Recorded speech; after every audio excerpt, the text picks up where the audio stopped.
Hello बच्चों, let's see this question. A system is said to be in thermodynamic equilibrium with the surroundings if.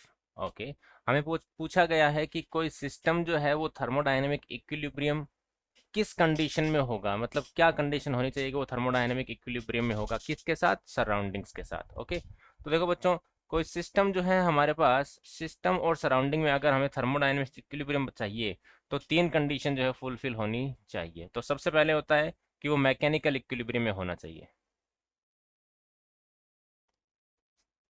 Mechanical equilibrium,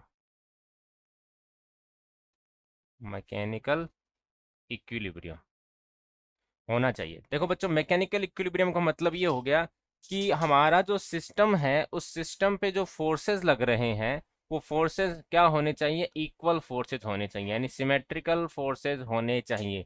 जैसे हमारा ये container हो गया, इस कंटेनर में हमारे पास गैस भरी हुई है, तो इस पे जो फोर्सेस लग रहे हैं वो दोनों क्या होने चाहिए, इक्विलिब्रियम कंडीशन में होने चाहिए. ठीक है ना, तो इसको बोलते हैं मैकेनिकल इक्विलिब्रियम, यानी फोर्सेस जो हैं वो सारे के सारे क्या हो रखे हैं, इक्वल हो रखे हैं. तो हम इसमें लिख सकते हैं when there is no unbalanced force within the system and surrounding, the system is said to be under mechanical equilibrium. When the system, when there is, when there is no unbalanced, no unbalanced forces between system and surrounding.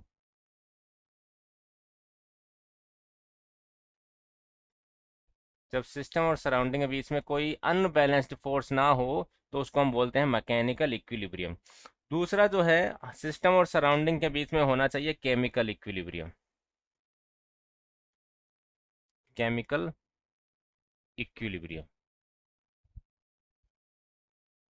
तो देखो बच्चों, क्या होता है chemical equilibrium का मतलब ये होता है कि हमारी जो प्रोसेस चल रही है, जो रिएक्शन चल रही है, उस केमिकल रिएक्शन के अंदर हमारे पास कोई केमिकल चेंज नहीं होना चाहिए, कोई केमिकल चेंज नहीं होना चाहिए, और ना ही कोई मैटर का ट्रांसफर होना चाहिए. तो आप ये सिंपल लैंग्वेज में आप कह सकते हो, देयर शुड बी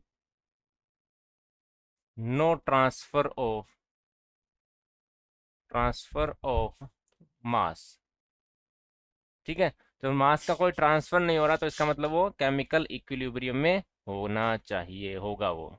ठीक है, और थर्ड हमारे पास होता है बच्चों थर्मल इक्विलिब्रियम.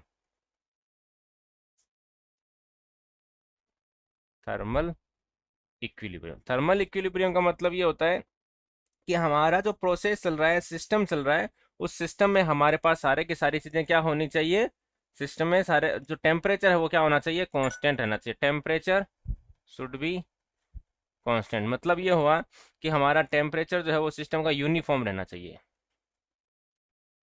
यूनिफॉर्म टेम्परेचर रहना चाहिए. अगर ऐसी कंडीशन है तो वो क्या होगा, हमारे पास हो जाएगा हमारे पास थर्मोडायनेमिक इक्विलिब्रियम में, थर्मोडायनामिक इक्विलिब्रियम. ठीक है बच्चों, तो मैकेनिकल इक्विलिब्रियम, केमिकल इक्विलिब्रियम और थर्मल इक्विलिब्रियम, तीनों कंडीशन सेटिस्फाई अगर हो रही है तो हम उस सिस्टम को बोलेंगे कि सिस्टम और सराउंडिंग जो है वो क्या है, दोनों थर्मोडायनेमिकली इक्विलिब्रियम में है. तो हमारे पास option, it is in thermal chemical, thermal chemical as well mechanical equilibrium with the surrounding. तो सी जो है हमारा करेक्ट आंसर होगा बच्चों. और ठीक है, so thank you very much and best of luck.